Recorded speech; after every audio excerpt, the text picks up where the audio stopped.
बहु दिन तलर कथा। गोटे जंगल रे बड़ बरगछ उपरे किछि पक्षी रहुतिले। थरे गोटे बुढ़ा सागुणा से गछ ऊपर को आश्रय नबाकू आसिला, किंतु से अंध थिला। गछरे थिबा सबु पक्षी माने से सागुणार वृद्ध बयस को देखि सम्मान देई तांको संगरे रहिबाकू एवं खाइबाकू निष्पत्ति नेले। सागुणा बदल रे पक्षी मानक छुआ मानकर रक्षणाबेक्षण करिबो बोली स्थिर कला। बहु दिन धरी सागुणा और पक्षी खुशी खुशी मिलेमिशे रहिले। दिनकर कथा, से गछ पाख देई रास्ता रे गोटे बिलेई जाउथिला। बिलेई पक्षी मानकर किचिरी मिचिरी करुथिबार शब्द सुनिला। बिलेई जेमिति से गछ उपरे चढ़िला, पक्षी छुआ ताको देखि डरी गले। बिलेई से पक्षी छुआ ऊपर को आक्रमण करबा पूर्वरु सागुणा जोरे चिल्लाई कहिला, किए सेठी?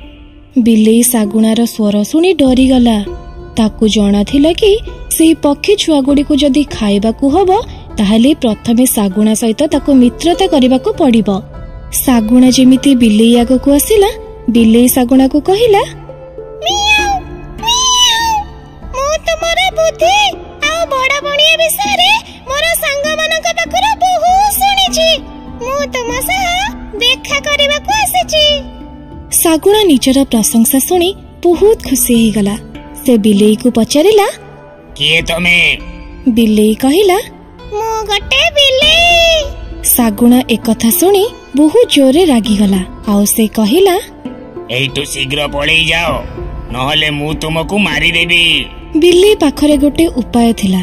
बिलेई सागुणा को कहिला, सागुणा दादा, मु मोर परिवार सहित नदीर अन्य पार्श्वरे रहिछि। मु एवं मोर परिवार लोक केबे भी जीवन रे मांस खाइनु। मते लागुनी आपण भली बुद्धिया सागुणा मते मारी के खाइबा को पसंद करिवो। बिलेईर कथारे सागुणा उत्तर देला, मु केमिति तुम ऊपर विश्वास करिवि? एमिति रे भी तुमे बिलेई ना, आउ तुम ठारू छोट पक्षी मानकू मारी खाइबा तुमर अभ्यास। सागुणा दादा, सबु बिलेई एका भली नहंती। खाइबा पाई मु केबे भी काहारे को मारी परिबे नाही। मो मतरे भगवान से माननको दंड दियंती जे अन्य माननको मारे। एमिति रे भी जंगल रे खाइबा पाई स्वादिष्ट फल अछि। सागुणा को बिलेई कथा उपरे विश्वास हे गला।